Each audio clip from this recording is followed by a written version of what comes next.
Good day, and welcome to the Africans in America podcast. With me is Woriche. Hi everyone. Today, we want to talk about a whole range of suites of things happening in America, but we want to focus on Donald Trump's recent update of his tariffs and how it impacted on African countries. Like we have already said, these tariffs, they hinder trade or they facilitate trade. And when Africa is in a good place, it reduces or it increases immigration or the need for refugees in America. So that's why we have this interest, because what happens in Africa affects the African immigrant situation in the long run, anyhow you look at it. Right. So today we want to talk about primarily tariffs as it relates to Africa, but we'll also touch on one or two other issues. Waruche, I have I have a I have a chart here I want to share. And look at this. This is the chart on our on how the tariffs rate on African countries. And on the left-hand side here, we have the new tariffs that were imposed, and then tariffs charged on US. So this is the tariffs that President Trump has put. I think this was probably the older one, but it gives us a The sense of, one from his first. yes, the first Yes, one, yes. but it gives us a sense of how it was tariffing all the African countries. Mm. I will look for the updated one, but you can see how Lesotho got Yeah. 50%, 47%, Mauritius 40%, hmm Botswana 37%, um, Angola. It was very high. But it has changed in the new tariff regime. At least we Yes, know that indeed. South Africa has 30%, and Algeria too, and some of these African countries. So hmm that's it. President Trump has unleashed his tariff on Africa. He was threatening, yeah. It's sad to watch. The one thing I'll say is that it strengthens China's role in Mhm. Africa. The impact of this is going to cause African nations, even based on even what China is already proposing, right? It's Mm. going to cause African nations to lean more towards doing trade with China. And to be honest, I look at it as even maybe a positive at this point. You You think? know, um, it could be. I mean, maybe it doesn't look like it now, but there's going to be more like dependence on agricultural raw materials from Africa. Whoever is going to want to do business with Africa will probably, like China has already proposed anyways, right? Will probably want to do it more from a place of like, should I say sympathy? You know what I mean? And then understanding the effect of what the tariffs from the or the US, what the US has imposed on Africa, it might come from a place of both collaboration, but as well as like, should I say sympathy? I don't know. I mean, I'm just Mhm. coming up with, there's not much to analyze with this. It's just very clear that the tariffs have been imposed. It's going to affect trade. And, we just hope that, the effect of it is not there are other ways to combat the effect of it. There's really no analysis, but yes, are the tariffs imposed by the US high? Extremely, extremely high. They're not practical. Thing is, it's not only imposed on African nations, We focus on African nations because it's our region, but it's not only imposed on African nations. So it's not practical. But that being said, there will be a way out of it. That's just my position on it. Yeah, let me show you. Just as you're talking now, we can see that just as you have said, CNN even wrote a report on it. Says Trump's tariff are sending African countries into China's Into hand. China's hands. Yeah. Yeah. It makes Yes. sense. Last time we discussed about it, we said how, well, they were. increasing tariffs against African countries. China did a very strong geostrategic move. They Mhm. removed tariffs for 53 countries. They had this meeting that they called almost all the countries in Africa to come to. Mhm. And the only country in Africa that does not have diplomatic relationship with China, which is Eswatini, they were the only ones. Eswatini. Mhm. Eswatini. They were we call Mhm. them Swaziland. Former Uh, Swaziland, yeah. Mhm. yeah, so nestled in between this in South Africa there. So Mhm. they were the only ones the Chinese didn't call, and the Chinese offered every other country zero tariffs because most African countries they export commodities. Yeah. Uh, uh, Agricultural food and the good thing producing. with the Chinese is that if your commodities are in the rural areas, are in the jungle, are in this thing, they help you build roads or they help you build Mhm. railways, rail lines so that you can access it. They help you build port infrastructure. They are very good in, because of this, their Belt and Road Initiative. They help the countries that they take these goods from to build infrastructure. But for many African countries that are Mhm. agrarian, that do things like they produce cashew. Cashew is very important now in Africa. Mhm. Produce avocado. Avocado is very important now. These are Mhm. people forget that the Chinese too, their lifestyle is improving. And they too want these things. They were competing already with American suppliers, by American Mhm. purchasers. Now the Americans have just left the market to them.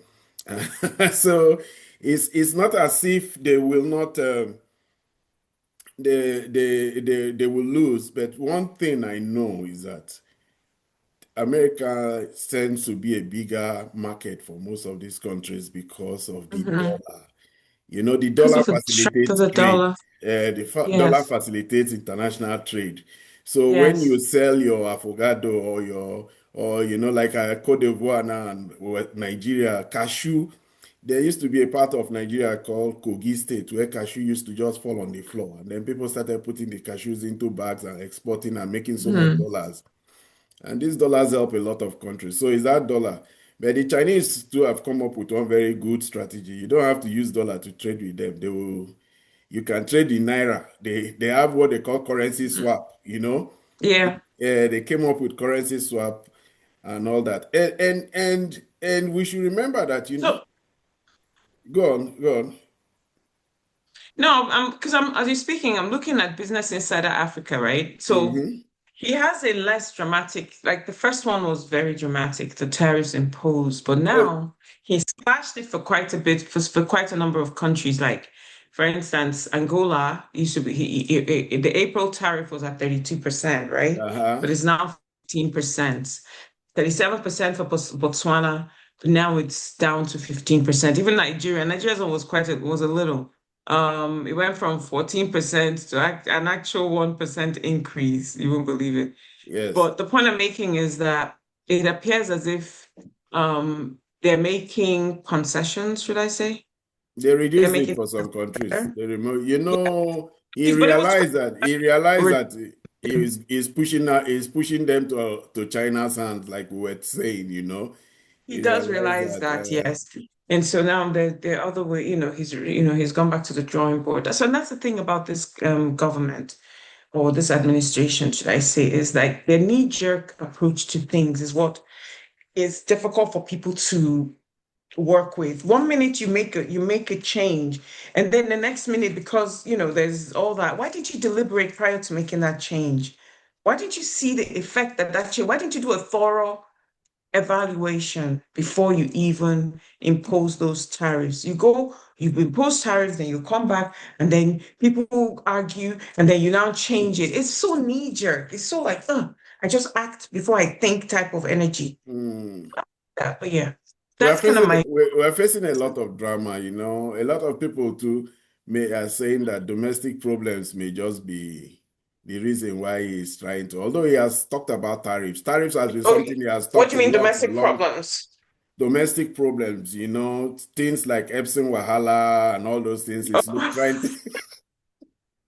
trying to find a way to he's trying to find a way to Oh to my distract God. Epstein Wahala has Epstein been like was okporoko. You know distracting. that word that they call okporoko in Nigeria, stockfish. Stockfish It's like okporoko bone in his throat. It has. is wild. Is wild though. It's wild. So the Epstein Wahala. First of all, yes, I agree with you that it's playing the role of being a distraction so that other things can either happen behind the scenes or other things can be discussed, right? Or made to seem like they're less important.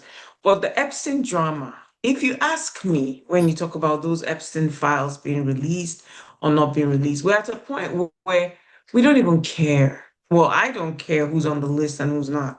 I don't know why it's being held over our heads. Like, oh, Epstein list. I think it ties into, I mean, obviously it would tie into the reason for even the list existing, which would be the pedophilia, correct? That's the reason it's there, Mhm. which is a huge crime, right? It's a Pedophilia and huge blackmail. blackmail. It's a huge thing. So yes, it makes sense that we would, but the list, from what I gather, doesn't necessarily show people who participated. It does show people who were in alliance, who were in association with him in some way, shape, or form. But from what I gather, it doesn't necessarily mean that they participated. I mean, it brings us back to that thing our parents used to tell us back in the day, as in know your friends type of thing, right? So be Mm. careful what kind of friends you pick, because then when things go bad, you'll be judged alongside them. That's kind of the only way I can explain that list that's in existence. I mean, yes, maybe some people participated, but sadly, I don't even know what even went down, what took place. But trust me, if FBI, CIA, and all these people have been involved, they did their own extensive research, and it's not to be trivialized. I think my struggle is with the fact that Donald Trump is somewhere in the middle of this and is using his power to stifle it. Yeah. That's where it's kind of like, oh no, he shouldn't be above the law when it comes to that. But when we're talking about the necessity, the drama, the focus being, oh, let them release the files. The files, I believe, are going to be released when they're going to be released, right? Because they're that important. But it shouldn't be the only focus in America, right? Yes. That, oh, Epstein files. But I think it's also the way they're going about it in a very roundaboutish type way that's causing people to now really want to see who's on the list. The big problem for him is that it is also his, this is the first time he has had problems with his own supporters. It is mainly the MAGA supporters that are really, really insisting on that Yeah. list coming out And and I can that I can thing. see why. I can Mm. see why. I mean, at this point, it's really not about he's won the election, he's won the election. They're over that. It's not about that anymore. They cast their vote for him because maybe they believed he would, advance their agenda. I'm sure half of them, more than half, I regret. We already know that based on how he's running the country so far. But I also understand that they would want more accountability from him, right? And then the fact that, okay, all of a sudden, why are you hiding the files? Or more like, why are you not ready to have the files be presented to us? Does that it speaks on his involvement. I mean, come Yeah. on, Yeah, it's easy. I have one analyst. One analyst gave a very serious viewpoint that I tend to see. He Yeah. said that a lot of the people who are on that list, because of they were mainly businessmen, big billionaire Mhm. financiers, and who opposed him. When he gained access to that list, he now has big leverage against them. So now he knows what they did. And if he releases the list, he will lose that leverage he has against them. He now has the power over them. He will lose But the leverage he has against them or with them. I don't no, understand against the them, logic. to a large extent, those people on that list, he was never really liked in by a lot of billionaires and Wouldn't this he thing. want to release it because they are there as opposed to not there? I'm trying to understand the logic. He can The now be point. telling that he is still in government, so he will You can use it blackmail them. to he will use it to tell them, I know what you did, oh, I have it in here. So blackmail. I didn't use that word. But I think it's blackmail. that's I one don't think he person's would own do that. I think he's analysis. more concerned about his own name. But the truth, that guy, that person that we know. He doesn't care. He doesn't care if people know his name was on the list. He doesn't care. He doesn't even care. Like we know he doesn't care. Mm. You know what I mean? I don't even think he cares about his own name being there. Like he doesn't care. Yeah. So they're wasting their time really like trying to impose it on him. I mean, if the list is if you know if it comes down to it and they say it has to be released, then by all means, we're happy to see that his name is there. I already don't like him. So Okay. I you know.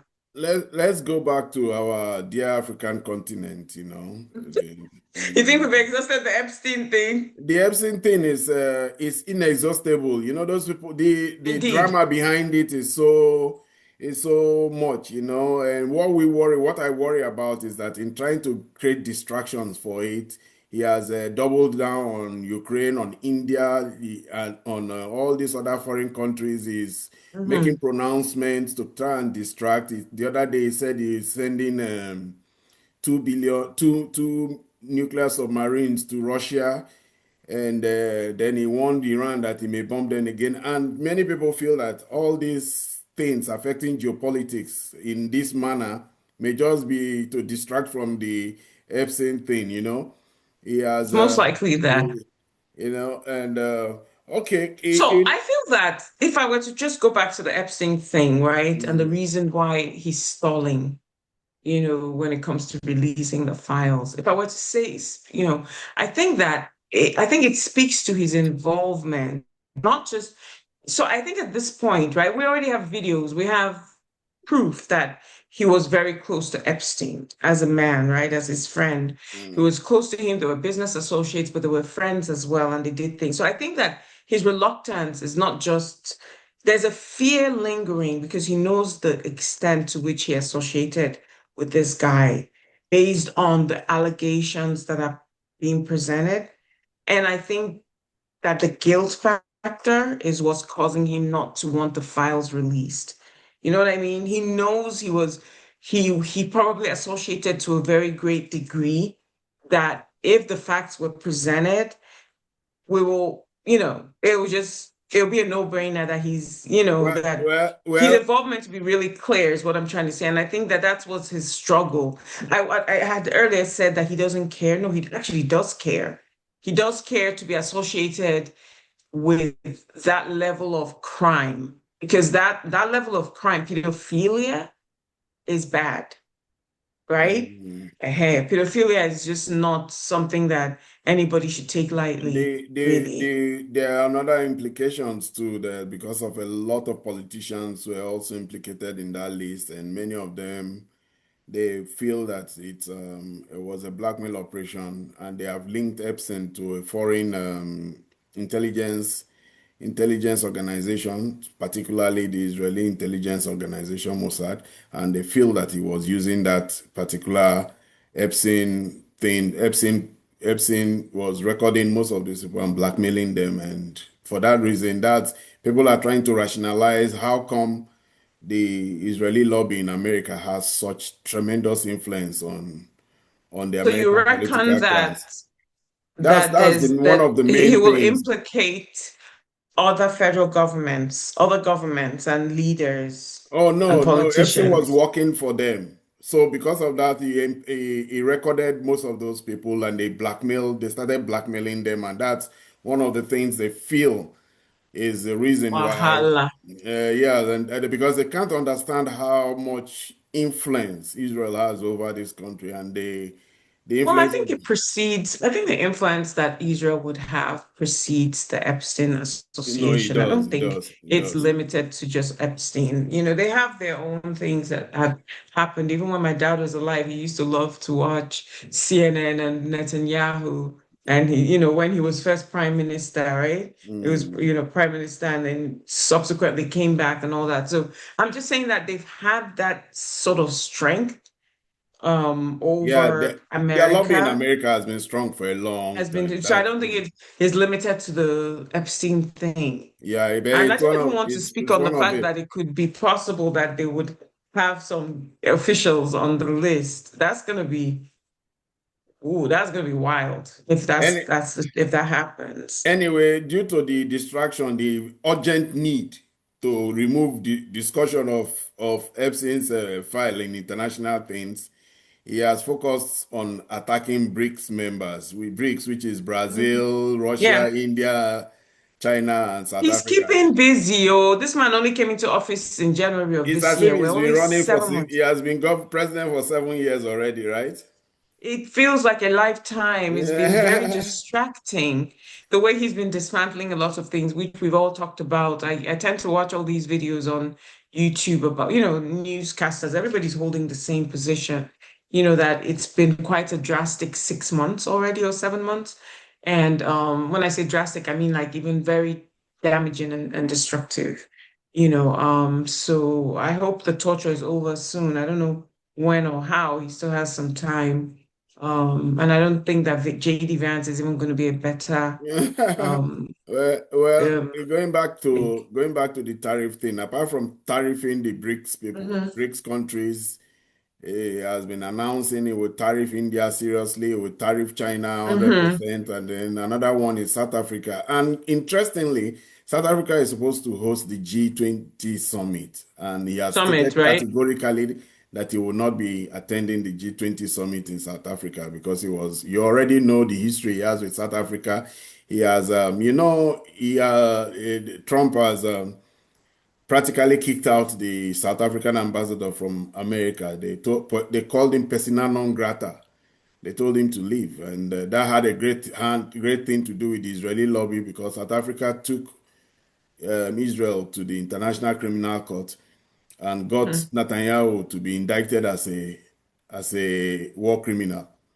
Hmm. So in his due to his big support for Netanyahu and the Israeli lobby, don't forget that Trump is a beneficiary of Maria Mandelson $100 million support even before Elon Musk came.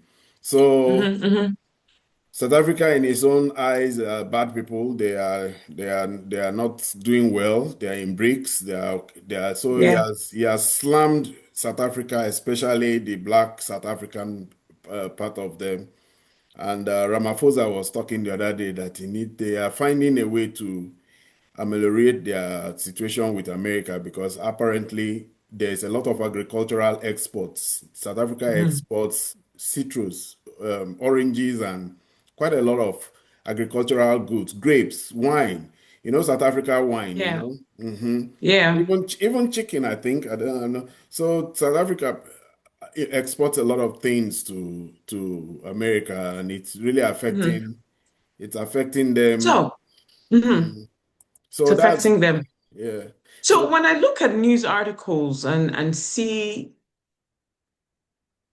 our things like, oh, that maybe Dangote is inviting Africans to come and invest in his buy shares refinery and in his yeah, conglomerate, yes, he I has like many it because I companies. think that because and that's wonderful too.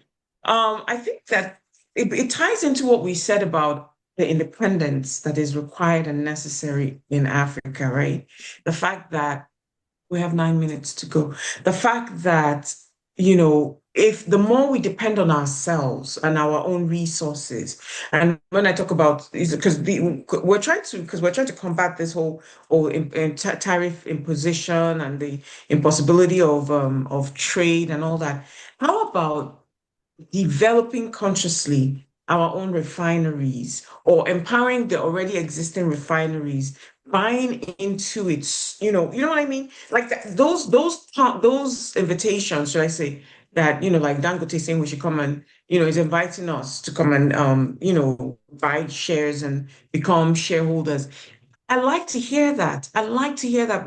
In other words, again, when you plant a tree, you're not the one that's going to sit underneath the tree, right? They usually say in Africa, the African proverb. So what am I saying?